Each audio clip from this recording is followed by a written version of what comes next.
తెలంగాణలో ఇప్పటికే పలు రాజకీయ పార్టీలు ఉన్నాయి. 10 ఏళ్లు అధికారం చెలాయించిన గులాబీ పార్టీ అంటే బీఆర్ఎస్ ఉంది. ఇప్పుడు అధికారం చెలాయిస్తున్న కాంగ్రెస్ ఉంది. వచ్చే ఎన్నికల్లో అధికారంలోకి వస్తామంటున్న బీజేపీ ఉంది. ఇవి ప్రధాన పార్టీలు. నామమాత్రంగా ఉన్న టీడీపీ, కమ్యూనిస్టు పార్టీలు కూడా ఉన్నాయి. అయితే ఈ పార్టీల్లో అన్ని సామాజిక వర్గాల నాయకులు ఉన్నారు. ఏ ఒక్క సామాజిక వర్గానికో ఈ పార్టీలు పరిమితం కాదనే సంగతి తెలిసిందే కదా. కానీ తెలంగాణలో మొదటిసారిగా కుల రాజకీయ పార్టీ తెర మీదకి రాబోతోంది. అవును, బీసీల పార్టీ ఆవిర్భవించబోతోంది. ప్రస్తుతం తెలంగాణలో బీసీ మంత్రం మారుమ్రోగుతోంది. అన్ని పార్టీలు బీసీల జపం చేస్తున్నాయి. తాజాగా కేటీఆర్ ఉపరాష్ట్రపతి పదవికి బీసీ అభ్యర్థిని ఎందుకు ప్రతిపాదించలేదని రేవంత్ రెడ్డిని నిలదీశారు. బీసీల జపం చేస్తున్నప్పుడు ఆ పని ఎందుకు చేయలేదని అడిగారు. కంచె ఐలయ్య పేరును ప్రతిపాదించవచ్చు కదా అని అన్నారు. బీసీలకు 42% రిజర్వేషన్ల బిల్లు కేంద్రం ఆమోదించని సంగతి తెలిసిందే కదా.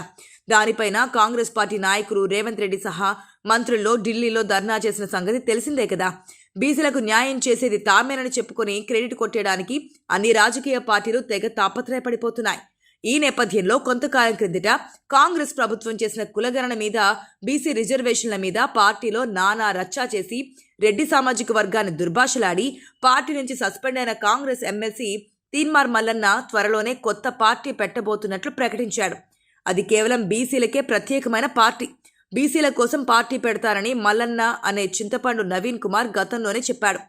పార్టీ ప్రకటనపై ఇప్పుడు సీరియస్గానే ప్రకటన చేశాడు. కాంగ్రెస్, బీజేపీ, బీఆర్ఎస్లు రెడ్డి వెలమ పార్టీలని అన్నాడు. ముఖ్యమంత్రి, మంత్రులు, మున్సిపల్ చైర్మన్ల పదవిలో బీసీలుండాలి. బీసీల రాజకీయ పార్టీ రాబోతోంది. బీసీల ఆత్మగౌరవ జెండా ఎగరవేద్దాం. మన టికెట్లు మనం ఇచ్చుకొని మన పదవులు మనమే ఇచ్చుకుందామని మంచిర్యాలలో జరిగిన బీసీ రాజ్యాధికార సభలో చెప్పాడు. స్థానిక సంస్థల నుంచి అసెంబ్లీ ఎన్నికల వరకు పోటీ చేస్తామన్నాడు. ఇక అగ్రవర్ణాల పార్టీలు బీసీలకు ఎప్పటికైనా కిరాయి ఇండ్లేనని అన్నాడు. మిగిలిన పార్టీలకు ఉన్నట్లే త్వరలోనే బీసీలకు కూడా ఒక గుర్తు రాబోతుందని చెప్పారు. అప్పుడు తమ బీసీ ఓట్లు బీసీలకేనని అన్నాడు.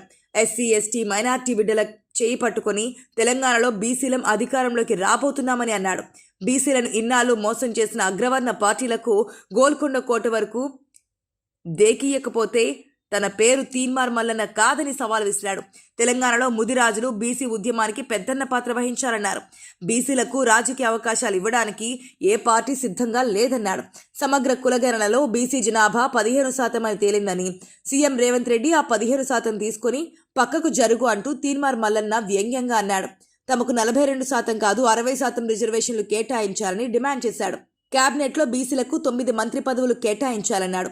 బీసీల తెలంగాణ కోసం బీసీ జేఏసీ యుద్ధం చేస్తుందన్నాడు. పార్టీ పేరును త్వరలోనే ప్రకటిస్తాడేమో. మల్లన్న పెట్టబోయే బీసీల పార్టీ తెలంగాణ రాజకీయాలను ఎలాంటి మలుపు తిప్పబోతుందో, ఎలాంటి మార్పులు తీసుకొస్తుందో చూడాలి. అసలు బీసీల సహకారం మల్లన్నకు ఎంతవరకు ఉంటుందో కూడా ఆలోచించాల్సిన విషయం.